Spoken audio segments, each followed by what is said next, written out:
मतदान कुठल्या मुद्द्यावर आणि कोणाला सांगू शकता का? आम्ही पिढ्यान पिढ्या काँग्रेसलाच मत देत आलेलो आहोत.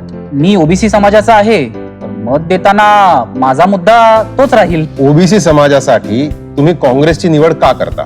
दादा, भाजपचे लोक चांगले आहेत हे मान्य, पण ओबीसी समाजाकडे त्यांचं दुर्लक्ष झालंय. का वाटतं असं तुम्हाला?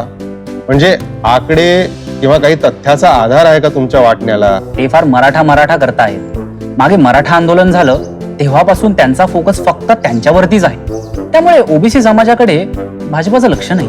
शैलेश, मला सांगा, तुमच्या घरी स्वयंपाक कोण करतं?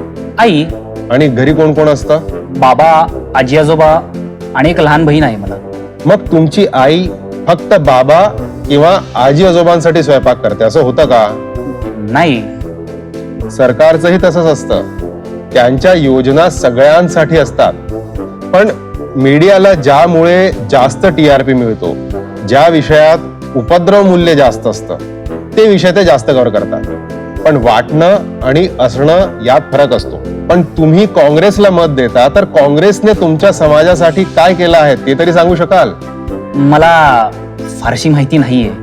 आता मी जे सांगतोय तेही सरसकट मान्य करू नका. त्याची खातर जमा करा, त्यावर विचार करा आणि तुमच्या सद्विवेक बुद्धीला पटलं तर जो तुमच्या समाजाला आधार देतो त्यालाच मत द्या. चालेल? चालेल. तुमची तक्रार मराठा समाजाकडे जास्त लक्ष दिल्याबद्दल आहे.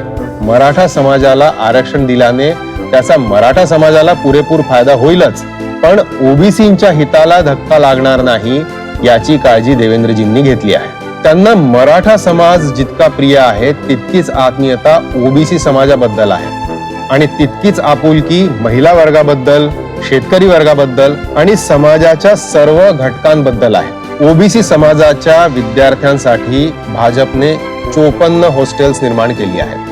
काँग्रेसने असं काही केलं आहे का याचा शोध घ्या, सापडणार नाही. गेल्या 2.5 वर्षात 48 GR ओबीसी समाजाच्या उत्थानासाठी काढले गेलेत. महाविकास आघाडीचं सरकार असताना त्यांनी एकही GR ओबीसी समाजासाठी काढला नाही. महाविकास आघाडी सत्तेसाठी हापापलेली आहे आणि देवेंद्रजींनी स्वतःचे 100हून अधिक आमदार असतानाही उपमुख्यमंत्रीपद स्वीकारलं.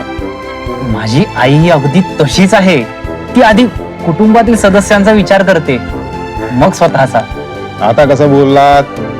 पण तरीही मी परत एकदा सांगतो, ऐकलेल्या गोष्टींवर डोळे झाकून विश्वास ठेवू नका. अगदी मी सांगितलं तरीही ठेवू नका. दादा, तुम्ही इतक्या ठामपणे सांगताय तर ते खोटं कसं असेल? तरीही मी माहिती घेतो, म्हणजे घरातल्या सगळ्यांना ते नीट पटवून देता येईल. आतापर्यंत आम्ही ओबीसी समाजाच्या विकासासाठी मत देत आलो. आता मात्र माझ्या परिवारातलं प्रत्येक मत हे महाराष्ट्रातील प्रत्येक घटकाच्या विकासासाठी असेल